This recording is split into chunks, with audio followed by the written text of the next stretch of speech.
अब बात करते हैं वैकेंसी कब आएगी। देखो वैकेंसी का ऐसा है,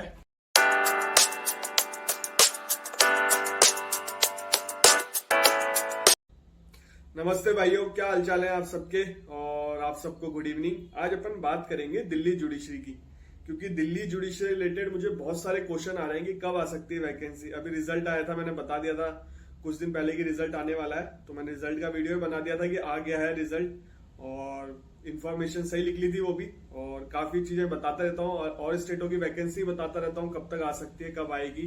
तो चैनल को सब्सक्राइब कर लो। और आज दिल्ली जुडिशरी से रिलेटेड पूरे सिलेबस, पैटर्न, एग्जाम पैटर्न क्या रहता है, बहुत कुछ बात करेंगे आज दिल्ली जुडिशरी की। और मैंने दिल्ली के ऊपर वीडियो बना रखा है, वहां के सिविल जज को क्या क्या सुविधा मिलती है। मैंने शायद टॉपर से बात करी थी दिल्ली जुडिशरी के, 17-18 बैच के टॉपर है वो, और 16 मतलब मेरे आरजेएस में सेलेक्ट हो गए थे वो। उनकी ट्रेनिंग चल रही थी, ट्रेनिंग कंप्लीट हो गई थी, उसके बाद उन्होंने दिल्ली का दिया था पेपर, तो दिल्ली में सेलेक्ट हो गए थे। और यहाँ से ट्रेनिंग हुई थी, तो उनकी ट्रेनिंग नहीं हुई थी, फिर दिल्ली में डायरेक्ट पोस्टिंग मिल गई थी। क्या होता है, अगर ट्रेनिंग आपने कर ली है, जैसे फॉर एग्जाम्पल कोई आरजेएस बन गया, उसकी ट्रेनिंग चल रही है, उसकी ट्रेनिंग कंप्लीट हो गई और दिल्ली का पेपर भी क्लियर हो गया, तो वो दिल्ली जाके जॉब ज्वाइन कर सकता है, ट्रेनिंग दोबारा नहीं होगी। तो उनके साथ भी यही सीन था, तो बात हुई थी उनसे, तो उन्होंने वहां की सुविधा ही बताई, क्या क्या सुविधा मिलती है, क्या सैलरी रहती है। डिटेल में वीडियो है, लिंक डाल दूंगा दिल्ली जुडिशरी का, और उसके साथ काफी स्टेट के लिंक भी डाल दूंगा, जो मैंने बहुत सारे 12 से 13 स्टेट कवर कर रखे हैं कि वहां के सिविल जज को क्या क्या सुविधा मिलती है। तो उन वीडियो को भी एंजॉय करना आप लोग। और इंस्टाग्राम आईडी आ रही होगी, फॉलो कर लेना। कोई क्वेश्चन हो, कोई डाउट हो तो मुझे मैसेज करना, मैं रिप्लाई करता हूँ। तो सबसे पहले बात करते हैं एग्जाम पैटर्न। बताऊंगा कब आएगी वैकेंसी दिल्ली जुडिशरी की, वेट करें और विदाउट स्किप करके देखना वीडियो को।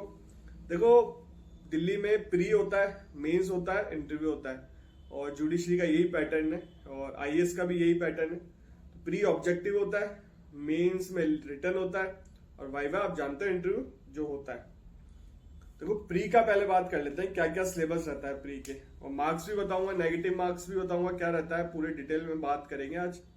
देखो प्री का सिलेबस है, जीके आती है, इंग्लिश आती है, कॉन्स्टिट्यूशन आती है, सीपीसी आती है, सीआरपीसी आती है, आईपीसी आती है, कॉन्ट्रैक्ट आती है, मतलब कॉन्ट्रैक्ट एक्ट आता है, और पार्टनरशिप एक्ट आता है, आर्बिट्रेशन लॉ आता है, एविडेंस एक्ट आता है, और स्पेशल रिलीफ एक्ट आता है, और लिमिटेशन एक्ट आता है।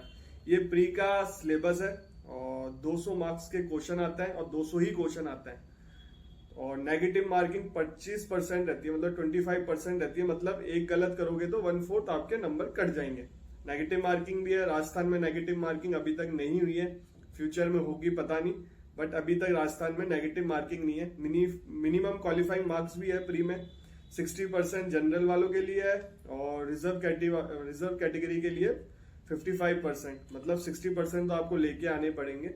इससे ज्यादा ही जाती है वैसे कट ऑफ, और इससे कम आए तो आप सेलेक्ट वैसे ही नहीं होगे, मिनिमम क्वालिफाई कर रखा है। इससे कम मतलब नंबर परसेंटेज नहीं, मतलब कट ऑफ नहीं जाएगी 60% से कम, और रिजर्व कैटेगरी वालों के लिए 55% है ही। तो ये तो रहा प्री का। और दिल्ली का पेपर थोड़ा मतलब प्रैक्टिकल बेस्ड क्वेश्चन ज्यादा आते हैं वहां पे, मतलब इलास्ट्रेशन आते हैं, एग्जाम्पल आते हैं, सॉल्यूशन बताने होते हैं, बहुत सारे प्रैक्टिकल बेस्ड क्वेश्चन ज्यादा आता है। डायरेक्ट भी आता है ऐसा नहीं है, बट प्रैक्टिकल बेस्ड ज्यादा रहता है वहां पे। और मेंस का पैटर्न बता देता हूं आपको। देखो मेंस में 4 पेपर होता है, जीके का और लैंग्वेज का पेपर होता है 250 मार्क्स का, सिविल लॉ 1 उसका होता है 200 मार्क्स का, और सिविल लॉ 2 उसका होता है 200 मार्क्स का, और क्रिमिनल का होता है 200 मार्क्स का।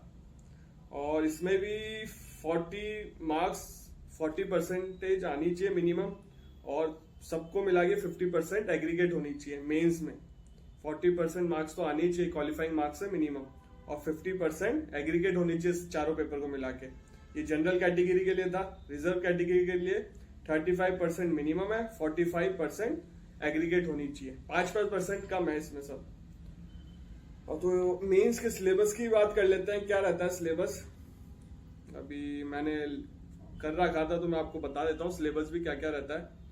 देखो सिविल लॉ, देखो जीके और लैंग्वेज का तो आप जानते ही हो, जीके जो करंट आती है, बहुत सारी चीजें वो रहती है, और लीगल वे में ज्यादा आती है जीके, तो आप ऐसा नहीं कि बहुत ज्यादा डीप में जाते हैं, लीगल से रिलेटेड करंट वरंट रहती है। अपन बात करते हैं सिविल लॉ 1 का, उसका पेपर आता है, इंडियन कॉन्ट्रैक्ट एक्ट आता है, India sales of good act आता है, इंडियन पार्टनरशिप एक्ट आता है, स्पेशल रिलीफ एक्ट आता है, हिंदू लॉ आता है, मोमडन लॉ आता है, दिल्ली रैंट कंट्रोल एक्ट आता है, लॉ ऑफ टॉर्ट आता है। सिविल लॉ 1 में ये रहता है, और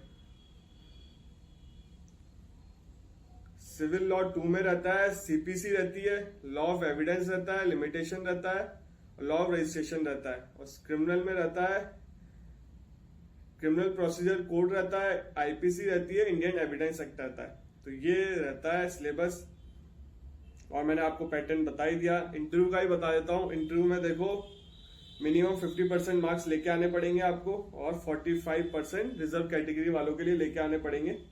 तो ये रहता है। इंटरव्यू 150 मार्क्स का होता है, तो 150 में से 50% तो आने ही चाहिए आपके क्वालिफाइंग मार्क्स, और रिजर्व कैटेगरी के लिए 45%। आरजेएस में ऐसा नहीं है, आरजेएस में इंटरव्यू में कोई मिनिमम नहीं है, पहले 9 थे, वो भी हटा दिया राजस्थान हाईकोर्ट ने।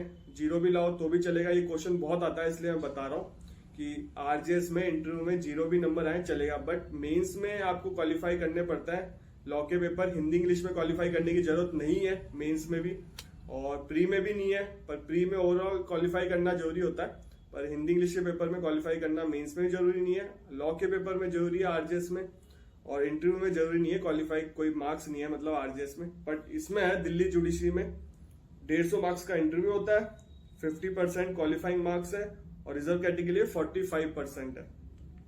तो आज आपको मैंने दिल्ली जुडिशरी के बारे में सारा सिलेबस बता दिया। अब बात करते हैं वैकेंसी कब आएगी। देखो वैकेंसी का ऐसा है कि वैकेंसी तो देखो अप्रैल में आ सकती है, और मई में भी, और रिजल्ट अभी आया है, और अप्रैल में मतलब नोटिफिकेशन आ सकता है, मई में भी आ सकता है। इस 2 महीने के अंदर आ जाना चाहिए, जितनी इंफॉर्मेशन मिली है मेरे को इस बीच आ जाना चाहिए।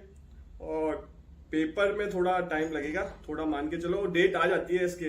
दिल्ली में ये रहता है कि डेट दे देता है जब नोटिफिकेशन निकालता है, तो आपको पता चल जाएगा।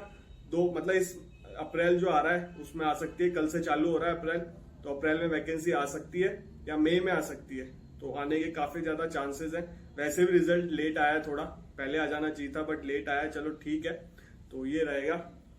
और वीडियो कैसा लगा कमेंट जरूर करना, चैनल को सब्सक्राइब कर लो। इस चैनल पे लॉ से रिलेटेड वीडियो आते रहते हैं, काफी वैकेंसी बताता रहता हूँ मैं जुडिशरी की, और आप लोग मेरे वीडियो एंजॉय करें। मैंने काफी टॉपिक कवर कर रखे हैं, प्रैक्टिकल इन्फॉर्मेशन है, ऐसे वीडियो कहीं नहीं मिलेंगे आपको। सर्च कर लें आप लोग, ऐसी प्रैक्टिकल नॉलेज कहीं नहीं मिलेगी। इंस्टाग्राम आईडी आ रही होगी, फॉलो कर लें। कोई क्वेश्चन हो, फिर भी कोई डाउट हो, मैसेज कर देना। हाय हेलो मत लिखना, मैं बार बार बोलता हूँ, हाय हेलो मत लिखना, डायरेक्ट मैसेज करना, और मैं रिप्लाई कर दूंगा। अधिकतर रिप्लाई करता ही हूँ मैं, और बहुत लोगों को रिप्लाई करा है। और जो रिप्लाई मैंने जिन जिन लोगों को रिप्लाई करा है, कमेंट करके बताना आप लोग, तो लोगों को पता चले हाँ मैं रिप्लाई करता हूँ। तो फॉलो कर लेना, फॉलो जरूर करना, ऐसा नहीं कि बिना फॉलो करके मैसेज करो, फॉलो करो यार, अच्छा लगता है। और वीडियो कैसे जा रहे हैं बताना, मुझे कोई कमी हो। लोग माइक के लिए बहुत बोलता है, माइक लूंगा मैं जल्दी, मुझे नॉलेज नहीं है, बहुत टाइम से लेना चाहता हूँ, लूंगा, और देखता हूँ मैं माइक लूंगा, ढूंढूंगा कोई माइक मिल जाए। आप लोग सजेस्ट करना कोई माइक हो तो मुझे बताना। और मैं क्या यार टेक्नोलॉजी के बारे में इतना अपडेट है नहीं मेरे पास, तो आप लोग बताना। चलो ठीक है, अब आपसे मिलेंगे अगले वीडियो में।